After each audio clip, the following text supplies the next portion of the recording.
मेरा नाम सर। तो कैसे आप सब? आई होप सो आप बिल्कुल मजे में होंगे, अपनी लाइफ को एंजॉय कर रहे होंगे। और आपके यहाँ वेदर कैसा है आजकल? यहाँ पे तो मौसम बहुत ही अच्छा चल रहा है। आपके यहाँ कैसा चल रहा है प्लीज बताना।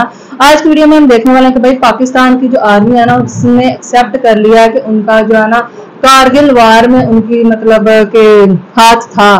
तो ऐसा करते हैं, इस वीडियो को देख लेते हैं। मेजर गौरव आर्या की वीडियो है, प्लीज उनकी भी वीडियो जाके जरूर देखेगा। देखते हैं आज की वीडियो। जब सच बोलने का तुम्हें अंदर से उबाल आई गया तो ये भी बोल दो कि कश्मीर के अंदर तुमने एसएसजी वाले भेजे थे। जो हमारे बड़े थे, इनकी पतलूनें 93,000 ढाका में उतार चुके हैं। दोस्तों 2024 और गौरवारी आज फिर इनकी पतलूनें उतारने लगे। कश्मीरी गए इंडियन आर्मी के पास, बोला पता नहीं सर कौन पागल के बच्चे घूम रहे, जरा इनको जूते मारो। फिर कहते हैं 1971 में बड़े ब्रेवली लड़े। हाँ, हमें पता है कितनी बहादुरी से लड़े। पाकिस्तान किस मोड़ पे आके फंसा है दोस्तों, उसके निकलने का कोई भी रास्ता नहीं है। खुद ही फंसा है, किसी ने बताया?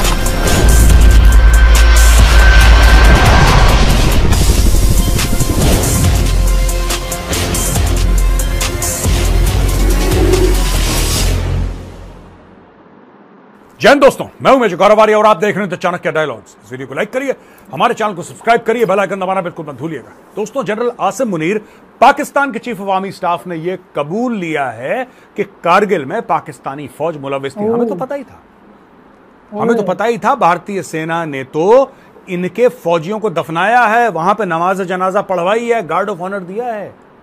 हमने उन सोल्जर्स को, उन पाकिस्तानी सोल्जर्स को इज्जत दी जिनका ये लोग पूछते नहीं थे।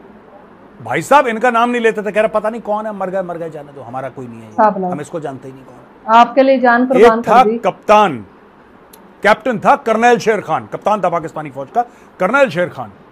जब वो मारा गया तो पाकिस्तानियों ने बोला कि साहब हम तो इसको जानते ही नहीं। उन्होंने कहा हमारा तो है नहीं है, मरमुरा गया होगा कोई, है कोई मुजाहिदीन, ये so called Kashmiri freedom fighter है कोई, हमारा बंदा है ही नहीं।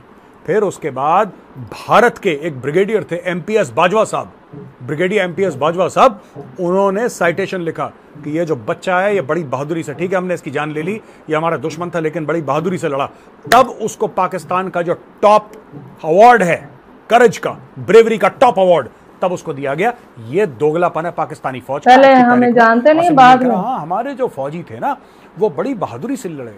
1947-48 में भी बड़ी बहादुरी से लड़े, 65 पे भी बड़ी बहादुरी से लड़े, 71 में भी बड़ी बहादुरी से लड़े, कारगिल में भी बड़ी बहादुरी से लड़े। ये भी बोल दो, ठीक है आसिम मुनीर, जब सच बोलने का तुम्हें अंदर से उबाल आई गया तो ये भी बोल दो कि कश्मीर के अंदर तुमने एसएसजी वाले भेजे थे। ये उनकी भी तारीफ कर देना कि बड़े बहादुरी से। देखो सुनो दोस्तों, मैं आपको एक बात बताता हूं, ये क्यों सिग्निफिकेंट है। एक्चुअली इवन इन 1949 ये पाकिस्तान की फौज इतनी चोटी फौज है। आज मैं इस फौज की पतलून उतारता हूं। जो हमारे बड़े थे इनकी पतलूनें 93,000 ढाका में उतार चुके हैं। दोस्तों 2024 और गौरवारी आज फिर इनकी पतलूनें उतारने लगे। देखो 1947-48 में जब कबायली आए थे उनके साथ पाकिस्तानी फौज भी आई थी। तब भी ये लोग यही कह रहे थे कि इसमें पाकिस्तानी फौज है ही नहीं, ये तो कबायली है, कबायली है, कबायली है, हमारा कोई लेना देना नहीं है इससे, हमारा कोई। अब खुद उनका आर्मी चीफ कह रहा है कि 47-48 में भी बहादुरी से लड़े। कैसे बहादुरी से लड़े भाई? तुम तो थे नहीं यहाँ पे, तुम तो पहले मानते नहीं, बाद दोस्तों जो दूसरी बड़ी लड़ाई हुई पाकिस्तान के साथ 1965 में, 1965, इन्होंने फिर यही बेवकूफी करी। और इन्होंने पता है क्या सोचा था? इन्होंने ये सोचा था कि साहब वहां से कबायली अंदर आ जाएंगे, इर्रेगुलर्स आ जाएंगे, वो दंगा फसाद करेंगे पीछे से। और इन्होंने 1 साल पहले रण ऑफ कच्छ में, जो कि गुजरात में है, वहां पे एक्शन करना शुरू कर दिया था। ऑपरेशन जिब्राल्टर तो बाद में हुआ, ऑपरेशन जिब्राल्टर बाद में हुआ। और जंगी जुनून किसके सर पे चढ़ा? जंगी जुनून चढ़ा सर पे जुल्फिकार अली भुट्टो के, जो कि प्राइम मिनिस्टर था। ठीक है जी, मैं किसी दिन आपको बताऊंगा पूरी 1965 की बात। लेकिन fact of the matter is कि ये चढ़ दौड़े, फिर इनको जूते पड़े। लेकिन जूते पड़ने से पहले इन्होंने अपने इर्रेगुलर्स भेजे, अपनी पाकिस्तानी फौज नहीं भेजी। इन्होंने 1965 में अपने इर्रेगुलर्स भेजे, सादी वर्दी वाले। और इनका यह आइडिया था कि जब वो घुस जाएंगे अखनूर साइड से, जब वो घुस जाएंगे और वो कश्मीर पहुंच जाएंगे तो कश्मीरी मुसलमान खड़ा हो जाएगा। और कश्मीरी मुसलमान, इनको लगा कि 20,000 कश्मीरी मुसलमान वहां पे तैयार है हमारी फौज के साथ कंधे से कंधा मिला के इंडियन आर्मी के खिलाफ। वहां पे कश्मीरियों ने, आपको पता है क्या करा? कश्मीरी गए इंडियन आर्मी के पास, बोला पता नहीं सर कौन पागल के बच्चे घूम रहे, जरा इनको जूते मारो। इट्स अ फैक्ट, आप जाके चेक कर लेना हिस्ट्री, अगर मैं गलत बोल रहा हूं तो। और जो पाकिस्तानी भाई बहन देख रहे हैं, मैं उनको भी बोल रहा हूं, आप भी जाके चेक करो। ना इंडिया का वर्जन पढ़ना, ना पाकिस्तान का पढ़ना। आपको जिस पे भरोसा है उस मुल्क का वर्जन पढ़ लेना, आपको पता लग जाएगा। इंडियन मुस्लिम्स, कश्मीरी मुस्लिम्स ने जाके इंडियन आर्मी को खबर दी कि सर ये पागल के बच्चे यहां पे पता नहीं पाकिस्तानी कौन आ रहे हैं, जरा सुअरों को मारो।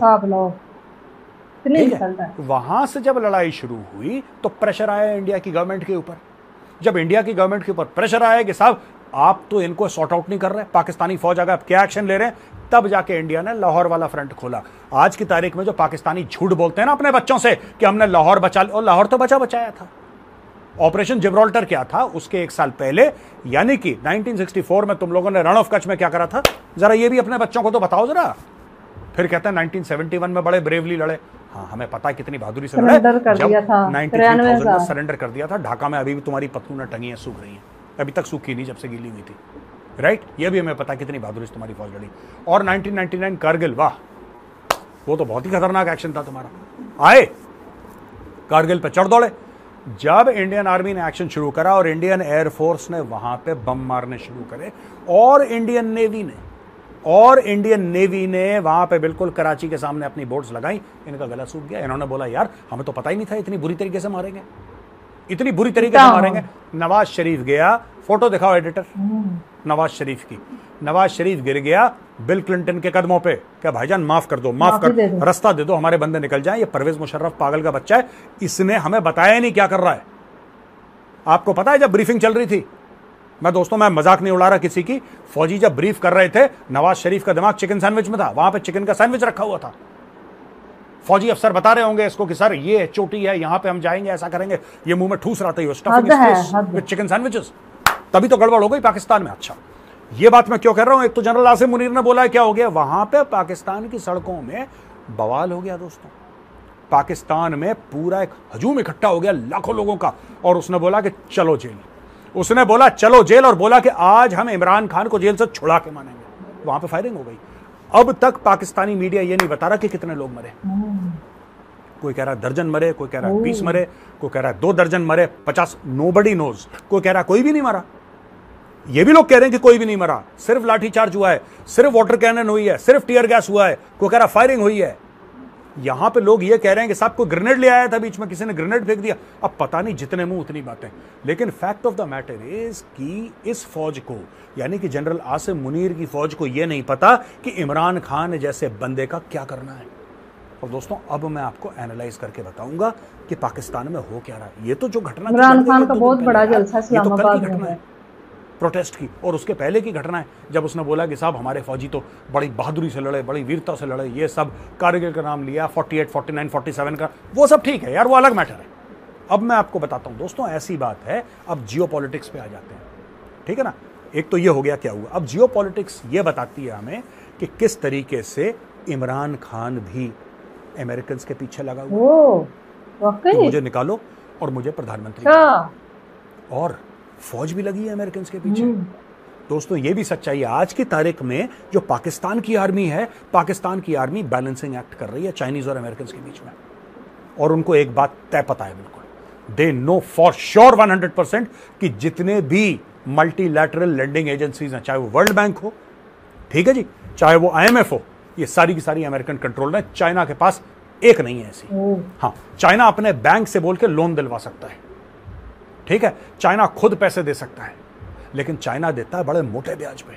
पाकिस्तान की रीढ़ की हड्डी उसके पैसे वापस करते लेते हैं। और यहाँ पे IMF है, IMF 24वीं बार पाकिस्तान को पैसा दे रहा है, और पिछले 23वीं बार जो दिया, पाकिस्तान ने मुंह पहुंचा, हाथ वाथ झाड़ा, बोला थैंक यू वेरी मच यार, अच्छा लगा। डकार मारी पाकिस्तान ने, कहानी खत्म हो गई, या डकार भी नहीं मारी होगी, राइट। अब देखो पाकिस्तान के लिए मजबूरी बन गया दोस्तों ये सब। ये जो आप देख रहे हैं ना, ये जब सीन्स आप देख रहे हैं अपने स्क्रीन पे इस वक्त, किस तरीके से भीड़ उमड़ के आई है, किस तरीके से वहां पे बिल्कुल हाय तौबा मची हुई है। ये क्या हो रहा है, ये हो रहा है दोस्तों, मैं आपको बताता हूं। दोस्तों टोटल स्टोरी ये है कि जब इमरान खान को हटाया गया और शहबाज शरीफ को बनाया गया, तो शहबाज शरीफ कटोरा लेके पहुंच गया चाइना, और चाइना का चूरन इसने चख लिया। शहबाज शरीफ चाहता है कि China Pakistan economic corridor activate हो जाए। चाइना पाकिस्तान इकोनॉमिक कॉरिडोर बंद करवाई थी इमरान खान नियाजी ने। यह बात तो हर एक पाकिस्तानी मानेगा कि इमरान खान ने बोला कि कागज दिखाओ भाई, चाइना पाकिस्तान इकोनॉमिक कॉरिडोर के कागज दिखाओ, और यह प्रूव करो कि यह पाकिस्तान के फायदे में है कि नुकसान में है। उसने ये बोला। और इमरान खान कभी भी चाइना पाकिस्तान इकोनॉमिक कॉरिडोर के खिलाफ नहीं था दोस्तों। He was never against China Pakistan economic corridor. वो सिर्फ ये कह रहा था कि ये पाकिस्तान के मफाद में है कि पाकिस्तान के नुकसान में है, ये मुझे समझा दो, कागज दिखाओ। फौज ने, पाकिस्तानी फौज ने इमरान खान को कागज दिखाने से मना कर दिया। जब उसने इंसिस्ट करा, जब वो पीछे पड़ गया कि मैं देश का प्रधानमंत्री हूं यार, तो मुझे भी कागज नहीं दिखा सकते, तब ये मरे मन से लाए कागज। ये मरे मन से लाए कागज जब इमरान खान ने देखे चाइना पाकिस्तान इकोनॉमिक कॉरिडोर के कागज, इमरान खान के होश फाख्ता हो गए। इमरान खान ने उसमें चाबी लगवा दी। चाबी लगवा दी, चीन का बन गया दुश्मन। जब चीन का बन गया दुश्मन तो चीन ने उसको फड़का दिया, राइट। अच्छा, इसमें आता है अमेरिका का मामला। बीच में अमेरिका मांगता है ड्रोन बेसिस। जब ड्रोन बेसिस मांगता है अमेरिका उससे और इमरान खान मना कर देता है ड्रोन बेसिस के लिए, तो ये कह देता है एब्सोल्युटली नॉट। अच्छा, इमरान खान के मन में ये बात थी, कई लोगों ने ये सोचा कि चाइना का एजेंट है, कई लोगों ने ये भी समझा कि ये अमेरिका का एजेंट है, क्योंकि कभी ये काम ऐसे करता था कि चाइना के मफाद में हो, कभी काम ऐसे करता था जो कि अमेरिका में फायदे में हो। लेकिन दोस्तों, इसने ही manage to upset both of them. China को इमरान खान ने चीन के खिलाफ भी कुछ काम करे और अमेरिका के खिलाफ भी कुछ काम करे, बहरहाल उसकी गद्दी चली गई, वो जेल में है। आज की तारीख में पाकिस्तान तहरीक इंसाफ मोटे पैसे खर्च कर रहा है अमेरिका में लॉबिंग के ऊपर। हजारों डॉलर हर महीने खर्च किए जाते हैं पाकिस्तान तहरीक इंसाफ के फंड से, और वहां पे लॉबिंग की जाती है कि इमरान को निकालो, इमरान को निकालो। एक और चीज है, वो ऑक्सफोर्ड का चांसलर बनेगा, वो हम आपको बता ही चुके हैं पहले, बहुत पहले हमने खबर कवर करी थी और दो बार कवर करी थी कि ऑक्सफोर्ड का उसको चांसलर बनाने का, कि वो चुनाव में खड़ा हो जाए। एक बार वो ऑक्सफोर्ड का चांसलर बन जाएगा तो दुनिया के सामने खबर आ जाएगी कि ऑक्सफोर्ड का चांसलर जेल में भाई, उसको निकालो जेल से, और प्रेशर बन जाएगा पाकिस्तानी सरकार और पाकिस्तानी फौज के ऊपर। वहां पे पाकिस्तानी आर्मी क्या कर रही है दोस्तों, ये आपको समझने की जरूरत है। वहां पे पाकिस्तानी आर्मी बैलेंस करने की कोशिश कर रही है between China and America, right. जैसा मैंने बोला, वो भली भांति इस चीज से परिचित है कि पैसे अब चाइना से ज्यादा नहीं आने वाले। जो पैसे आएंगे वो अमेरिका बहादुर से आएंगे। अमेरिका ऐसे दे या ऐसे पकड़े नाक, पैसे अमेरिका ही देगा। कैसे देगा अमेरिका पैसे? अमेरिका इस तरीके से पैसे देगा, कभी IMF से लोन दिलवा दिया, ठीक है जी, कभी अमेरिका ने वर्ल्ड बैंक को बोला कि यार देखो 1-2 बिलियन दे दो उनको। इसी प्रकार से दाएं बाएं अमेरिका पैसे देता रहेगा। अब आप सोचिएगा पाकिस्तान किस मोड़ पे आके फंसा है दोस्तों, उसके निकलने का कोई भी रास्ता नहीं है। ये जो पूरा कह रहा है ना आसिम मुनीर कि ये हो गया, सितंबर का महीना है, 1965 की लड़ाई और यौम दिफा और फलाना ढिमका, ये सारा का सारा ये क्या झूठ है? ये है पब्लिक का मोराल रेज करने की बात। क्योंकि दोस्तों, जो पाकिस्तानी पब्लिक है उसका मोराल, उसका मोटिवेशन सब घुटनों में, जूतों में आ चुका है, और इससे आसिम मुनीर बहुत ज़्यादा परेशान है। तो बीच बीच में झूठ बोल के कि तुम्हारे फौजियों ने बड़ा बलिदान दिया और बड़ी शहादतें दी, कुछ नहीं दी। सरेंडरी फौज है ये, 2 टके की फौज नहीं है। आई तो anyway don't like this army, it's a useless non professional army, ठीक है जी। अब आखिरी चीज, इमरान खान का मैटर क्या है? ये मैटर और बढ़ेगा दोस्तों, इसको अमेरिका हवा देगा। जिसकी वजह से इमरान खान जेल गया था, वही लोग इसको जेल से धीरे धीरे निकालेंगे, राइट। अगर डील सेट हो गई तो इमरान खान, मैं आपको बता रहा हूं, आज बता रहा हूं, अगर डील सेट हो गई तो 2026 के पहले इमरान खान दोबारा प्रधानमंत्री बन जाएगा पाकिस्तान का।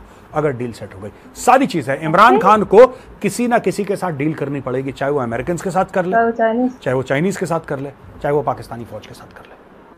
और पाकिस्तानी फौज इस डील में किसी के साथ भी डील करेगा, बिचौलिया पाकिस्तानी आर्मी बनेगी। ये सोचने वाली बात है। अब दोस्तों, तो गाइस, ये थी आज की वीडियो। तो यार देखा ही आप सबने इस वीडियो में कि भाई इमरान खान का ना एक बहुत बड़ा जलसा हुआ है इस्लामाबाद में, तो जिसकी धूम बड़ी मुहिम मची हुई थी कि भाई हमने इमरान खान को बाहर निकालना है। और लोग, आपको पता है कि इमरान खान जब जेल में गया ना, तो तब भी लोगों ने बहुत ज्यादा हंगामा किया था। आर्मी चीफ के घर पे अटैक कर दिया था, वहां से फोर में तो पता नहीं क्या कुछ उन्होंने उठा लिया था कि इमरान खान हमारा लीडर है, उसको जाने नहीं देंगे। फिर आर्मी ने लोगों की हवा टाइट की, तो फिर लोगों को भी पकड़ के जो इसमें मुलविस थे उनको जेलों में डाल दिया, डंडे सोटे पड़े सबको। तो फिर इस तरह से सारा मामला कंट्रोल हुआ था। लेकिन पब्लिक ने बहुत ज्यादा, जो मतलब पब्लिक प्रॉपर्टी है ना, उसका नुकसान बहुत ही ज्यादा किया था।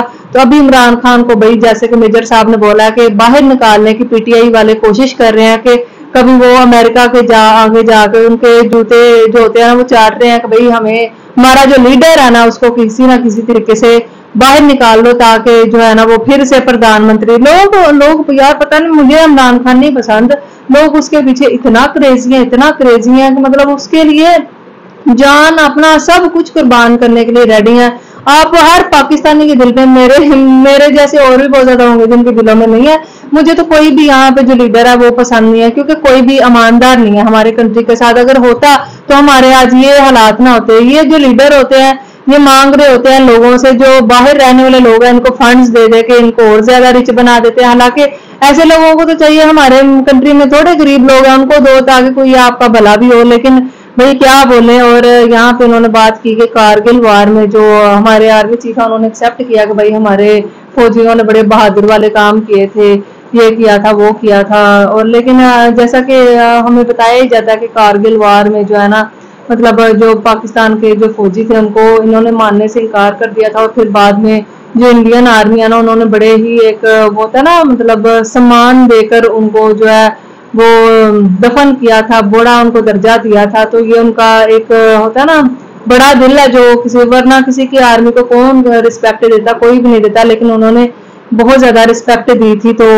अच्छा लगता है कि भाई वो हर एक की रिस्पेक्ट करते हैं, हर एक आर्मी वाले की। मैं मेरे दिल में खुद हर एक आर्मी वाले के लिए रिस्पेक्ट है, क्योंकि भाई आर्मी वाले जो होते हैं ना वो हमारे कंट्री की हिफाजत करते हैं। वो बॉर्डर्स पे जाते हैं, जो आम बेचारे होते हैं जो न्यू जाते हैं और जाके बॉर्डर्स पे लग जाते हैं। कभी कहीं से अटैक हो जाता है, कभी कहीं से हो जाता है, तो फिर उनकी वो शहीद हो जाते हैं। उसके बाद उनकी फैमिली को सफर करना पड़ता है। तो लेकिन यार मुझे बहुत ज्यादा बुरा लगता है जब किसी भी कंट्री के दरमियान जंग होती है ना। तो जंगे तो किसी भी मसले का हल नहीं होता। मुझे पता है मेरे व्यूअर्स जो देख रहे हैं वो भी यही चाहते होंगे कि कभी भी किसी भी कंट्री के दरमियान जंग ना हो, क्योंकि जो जंग होती है ना उससे हमेशा, जैसे आप रशिया यूक्रेन का देख लें क्या हाल हो रहा है, हमेशा नुकसान ही हुआ है। फायदा दोनों में से किसी का भी नहीं हो रहा। लेकिन अभी तक उनकी जो जंग है वो रुक नहीं रही। तो मसला सिर्फ बैठ के हल किया जा सकता है। तो मैं तो चाहती हूँ कि पाकिस्तान के साथ इंडिया के, हाँ वो बहुत ज्यादा कमेंट करने बैठ जाएंगे हमें कोई नहीं ताल्लुक चाहिए पाकिस्तान के साथ, हमें नहीं चाहिए। लेकिन मैं चाहती हूँ यार आने जाने के रास्ते खुल लें, ताकि सही आप करो कि भाई एक बंदे की तफ्तीश करो। जैसे मैं अब इंडिया आना चाहती हूँ, अब मेरी तफ्तीश करो मैं कैसी इंसान हूँ, मेरा मतलब रिकॉर्ड क्या है, सब कुछ चेक करके फिर मुझे वीजा दो। कम से कम यार वहाँ के लोग यहाँ आए, यहाँ वहाँ जाए तो हमारे लिए कुछ आसानियां पैदा हो। मेरी अम्मी और मेरी बहुत ज्यादा एक दिली ख्वाहिश है कि हम भाई इंडिया जाएं। काश कैसा पॉसिबल हो पाए। आप क्या चाहते हैं प्लीज बताइएगा कमेंट बॉक्स में। कोई हेट वाला कमेंट ना कीजिएगा, मैं पहले बता रही हूँ। फिर आपको मिलता है एक और वीडियो में। Thank you.